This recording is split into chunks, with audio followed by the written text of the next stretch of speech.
If you liked Georgia, Michigan, if you liked Georgia, Penn State, if you liked Georgia, Ohio State, I don't know how anybody could have liked that. That game was psychotic. There could be more of that coming your way. Dean Legge and Ryan Curley from Dog Post. Ryan, the Southeastern Conference and Big Ten are in preliminary discussions.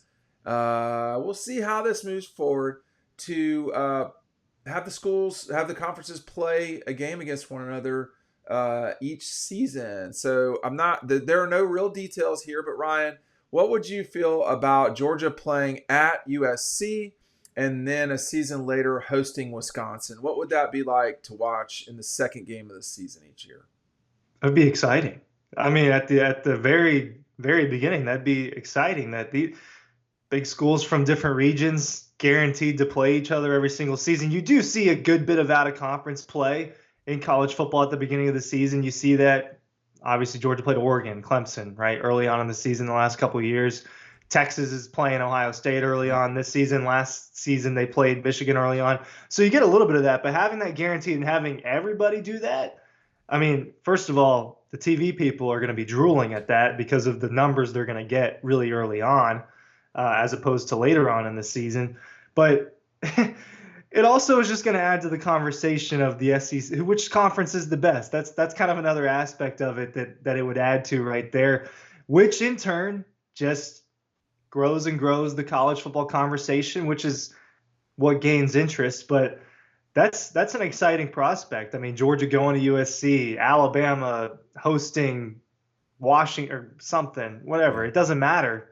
All that matters is it's the two conferences that are heading towards becoming mega conferences potentially in the next 10 or so years, and they're going to be battling it out, right? I mean, isn't that what college football is projecting to be eventually, is potentially two giant conferences, right? This would be those two going toe to toe, but I think very, very minimum, that's an exciting thought. By the time this video is out, I would encourage everyone to go over to Dog Post. And the reason why, dogpost.com, you can Google it. But I'm going to lay out on the site what all of this means and how it all ties in together. Long story short, this is one of like 6 moving parts in college football right now. This will only happen if 2 things happen. One, the SEC moves to a 9-game schedule. 2, neither of these things will happen without a guaranteed 4 spots for the SEC and the Big Ten in the college football playoff. College football playoff is now being run by the SEC and the Big Ten. Not this coming season, so not the fall of 25, Ryan, but the fall of 26 and beyond, it will be dictated and run by the SEC and the Big Ten. They got the money, they got the power, they'll have the bids. So they're all saying to themselves, well, if we got 4 guaranteed spots, people don't have to go undefeated anymore. Coaches can lose games in their first or second week, and it won't matter. My suspicion, Ryan, is that you'll see, say, Alabama at Oregon in week 1, and then week 2 will be, Michigan at Georgia, and then week 3 will be Ohio State at Texas. They'll stretch it out to where all of the leagues can kind of get their thing going. It'll be like the Big Ten SEC Challenge, basically, and everybody will get a bite at the apple. When you have the 4 spots, it's not irrelevant, but it will help, not just with revenue, which the schools need more and more, actually, as it turns out, but it will not just help with the revenue, but it will help with, going and playing a game. I mean, like in college basketball, did Auburn go to Duke? I feel like they went to Duke in November or December. I think it was at Duke. And they beat Duke them. won that game. They beat them, did they not? So Duke won that game. That was Auburn's loss. Auburn lost that game. Okay, so irrelevant on that front as it relates to what I'm trying to say, which is they played the game. And, you see this in college basketball. College football, if Georgia were to play, Georgia, Ohio State, or Michigan would be huge television eyeballs. Georgia, probably then you would go down to like Oregon, USC, Penn State. So there's like thresholds, and you would never want to get away from Alabama, Georgia, or Texas playing Ohio State, Michigan, or USC or Penn State. That would be what it would always be. I think off the hoof, Ryan, the other thing is that the schools themselves, Josh Brooks' problem is, I've got to get people to come to Athens to play these games, or I'm not going to have people paying for tickets anymore. And the 2025 football season for the Dogs, Alabama, Texas, Ole Miss, that's not common. We saw what it was in 23. People were complaining like crazy. Yeah, they were. But with good reason. The excitement level is what they need, because this is, at the end of the day, all of this is about money, right? Sure. Like, this is what this all boils down to.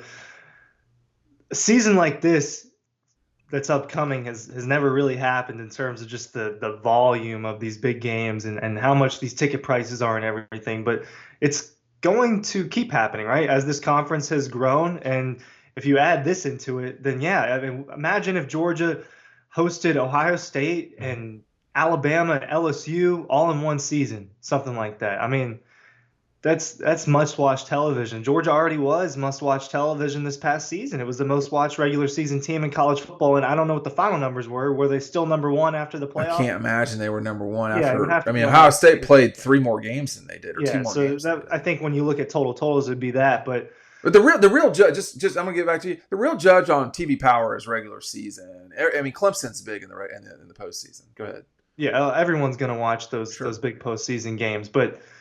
This is, I mean, it's a fight. It's a fight for viewership, and this is a way for them to kind of come together and say, okay, well, let's just have SEC Big Ten games. It's no dissimilar than, I think that you kind of hit on this a little bit. It's no dissimilar than basketball when they do the SEC Big 12 challenges or the ACC Big 10 or whatever, where everyone's playing each other in a few days span. And it's an exciting way to have the conferences pitted against each other. It's another angle for fans to get excited about it. And why don't they do that for football? Because different teams schedule Austin, PA, and Marshall, right? That's what Georgia has going on this year. They're not kicking off early with a huge game. They happen to be going to Knoxville early on, but that's more about the SEC schedule. But I think that's good for college football. And then when you look at it from a coaching standpoint and a program standpoint, what better way to slap your team in the face and wake them up for the season than say, hey, we're going up to Madison, Wisconsin. This is one of the better environments in college football, and let's wake up. Let's go now. We're not starting out with a cupcake. So I think that there's a lot of ways that this is good for college football, but I see, and you're saying that they're definitely not going to agree to this unless they have the guaranteed for the spots in the playoffs. I get it. I get why they're doing that, because more teams are going to have losses. And this is what the article. We're here on a video. I can't get into nuance on videos. It's my brain starts thinking about different things. Yeah, that's why I go to the site and check it. And by the time the video's out, the story will be out. So I'll link it right down below. Make sure you're checking it out down below. But without the 4 teams being guaranteed from both conferences, one of the bids of the 4 would be a champion of each team. There's also discussion, and the ACC was talking about this not that long ago, of championship weekend being, not so much about you're determining a champion so much as determining who the 3 and 4 would be. So if people will say, well, we're ruining college football. I would say I'm not sure if I believe that particularly. I think college football has to evolve and needed to evolve. I mean, if Oklahoma were still in the Big 8, that would be ridiculous. They would not matter.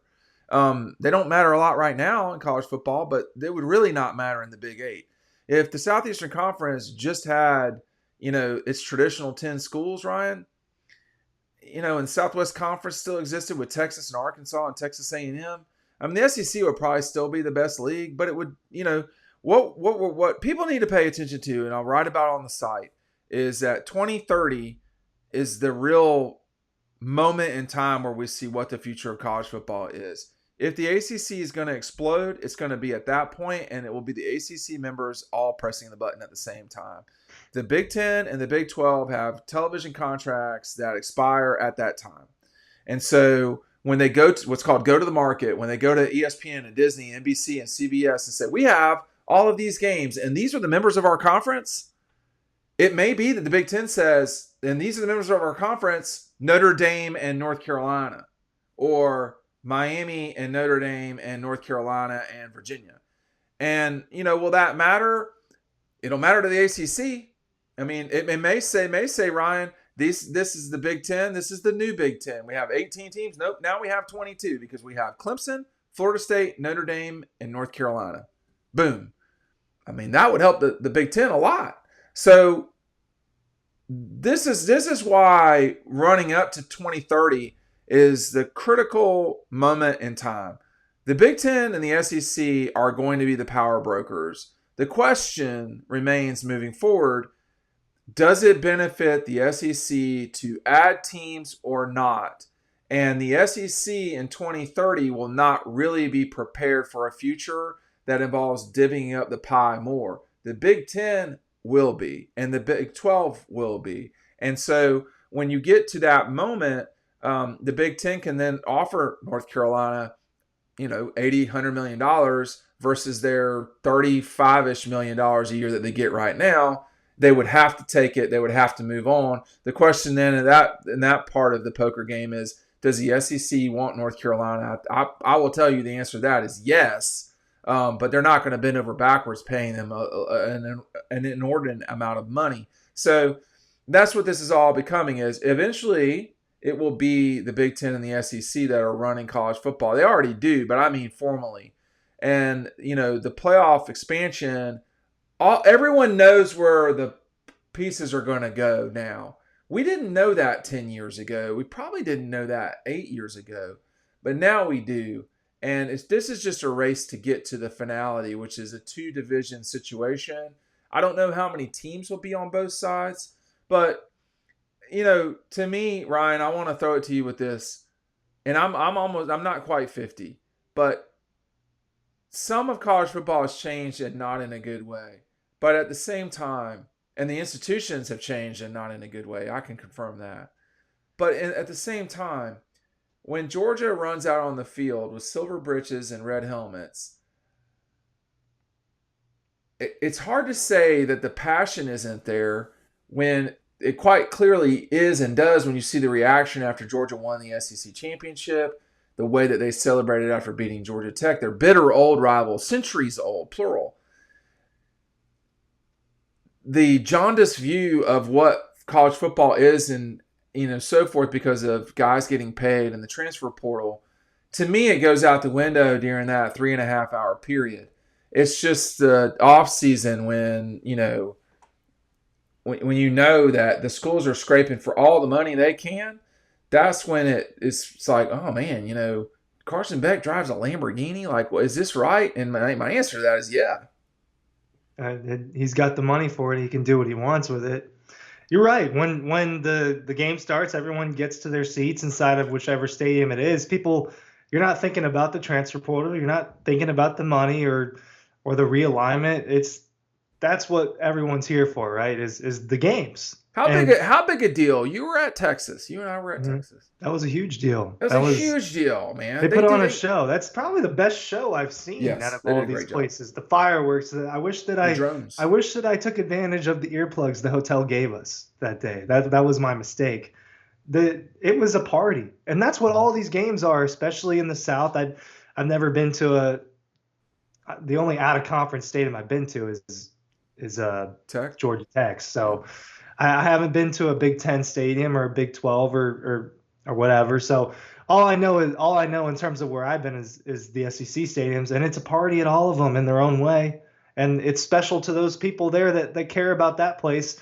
And you're right, all of the semantics of what's happening in college football doesn't matter when it's the games and it's the off season. People want to tweet and the people are bored and Paul Feinbaum's saying crazy things, and that's what this is. But there are a lot of moving parts in college football, and I understand why people don't like some of them, but they shut up when the games are playing, and more people than ever are watching the games.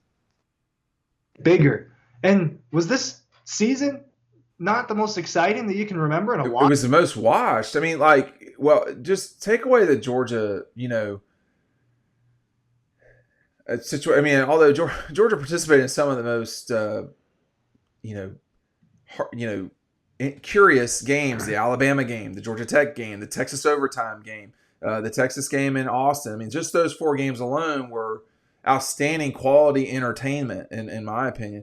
I mean, college football is a television show, and I am old enough to remember going to Sanford, and you had the cups were from Poss, Bobby Poss's company and all that. It is not that anymore. It is become, and it has been for some time, a corporate affair. It is a Sky Suites situation, and it is very money oriented, and it's been that way. It's been building towards that for a long time, but when you go to Jacksonville, people don't hate the Gators less because N'Kobe Dean is getting an NIL deal for autographs or something like that. I mean, like the reason why the Big Ten and the SEC are likely going to enter into this alliance is there's more revenue to be created from it. I mean, the SEC is not going to add a ninth game in conference without there being more revenue from Disney. Why do they need more revenue? Because now they're paying out $20 million, $20 million-ish dollars to the players that they never paid before. So they've got to do that. And that is a reoccurring cost. $20 million reoccurring. I mean, that's 10% of their budget. That would wreck businesses. If you lost 10%, that's a lot of people's margin. So, that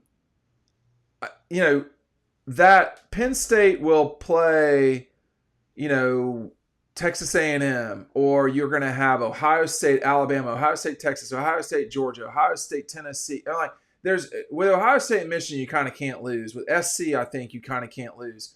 There are more brands in the SEC. No offense, than the Big Ten, but there's plenty of ones out there. Was this an exciting season? It was in the SEC. I mean, when you watch Georgia, just those 4 games alone were. That doesn't even talk about the Clemson game or Florida, or Auburn, their traditional rivals, Clemson, Georgia, Tech, Auburn, and Florida. So, and the SEC championship was outstanding. But I don't recall other leagues having great games. I mean, Michigan, Ohio State was an amazing spectacle, to be honest. Ohio State, Oregon was a great, could not wait to get back to the house to set up the 3 TVs and watch the conclusion of that game. I love the Big Ten after dark. I think it's great. The Big Ten after dark. Well, I mean, it's an outstanding thing when you got those schools, but my problem is I'm a junkie to watch this stuff, and I'll watch it no matter what, and everybody else will too. And the reality of that is that I've been making money off of this sport for a quarter century, Ryan. You have been doing it for 5 years. So, I'm not going to sit up here and act like the money is the problem. I don't think the money is the problem. I don't know what the problem is. I think the problem, as it were, to me, was the playoff needs to seed these teams correctly rather than rank them and then reseed them. But if there's a problem in college football, it's going to be the devaluation of rivalries, the devaluation of bowl games. Those things are problematic. The devaluation of the SEC championship game, that was very traumatic. That's just the word that came to mind. It didn't feel like the SEC championship at the beginning of that game against Texas. It felt like it by the end in the third quarter, but it wasn't the same feel. And there were nobody from Texas around the stadium too before the game. Yeah, it didn't feel the same as the last. No, because both teams knew they were in, and so I think college football is going in the right direction. But I think that the bigger games. Someone from Disney told me on Monday, nobody's firing up the flat screen to watch Alabama play Southern.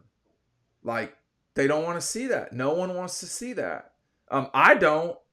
I prefer when Georgia plays those games because they're easier for me, but that's it. No one's going to watch those games.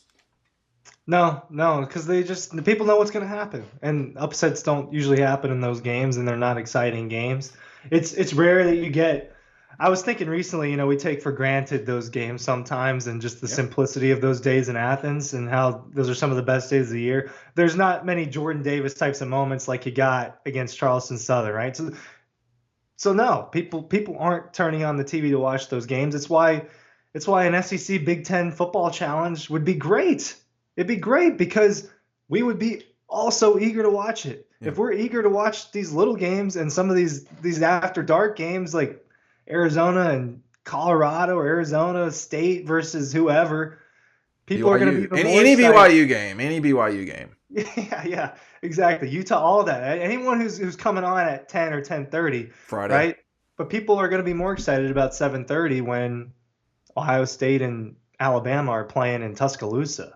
Yeah, I mean, like Fox it, Fox would kill yeah, to have Georgia play Penn State on a Friday night at the beginning of oh this. I mean, yeah, they would love that. yeah, and Georgia would hate it. the country would watch it. It's not just hey the Alabama fans and the Big Ten fans and all that. It would be everybody tuning in. The amount of just the discourse around this past Georgia Alabama game, which is considered one of the games of the football season, if not the most entertaining game. College football fans in general love that game. Do you think people, because I think about 10 million people watched Georgia Bama, 8 million watched Georgia and Tech. Which game was the better game? It's not so easy to answer. It's not easy to answer that question. I would say the Alabama Georgia game, Okay. partially because we're talking about top 5 teams. We're talking about the recent history of it and the amount of plays that were just. Yeah. I mean, you weren't in the press box, so you weren't. There was cheering in the press box. There was silence in the press Cheering box. from the Alabama fans, huh? Yeah, a In the lot press of box. there were Shocking. oh my gods. There were all sorts of just. I mean that the multiple Ryan Williams plays. You don't Yeah. see players make Yeah. plays like that, and so. And the comeback effort was bigger too than Georgia's comeback effort against Georgia Tech. It wasn't as wide of a margin in that game. I know it went to 8 overtimes. I felt like either teams really could have ended that earlier. There was a lot of sloppiness in those 2-point conversion plays, but I would have to lean towards the Bama Georgia game for that. Yeah. Tech Georgia, everybody was close to death. You know, it's There probably were a 50. lot of. I think all of us were tired going back and forth. Well, I was, but you're going to get that now. Georgia Bama was the second game in the conference season, and so I think you could, in theory, see something like that with these Big Ten SECs if it occurs. But again, like Ohio State and Georgia and Alabama and Michigan and Texas and Penn State, they shouldn't think they're going to be playing the likes of Arkansas or Indiana because they're not. They're going to be playing each other. This is just what it is, and that's what the people, as 10,000 Maniacs and Natalie Merchant would say, give them what they want. Hey, thanks for watching. We'll see you on the next video.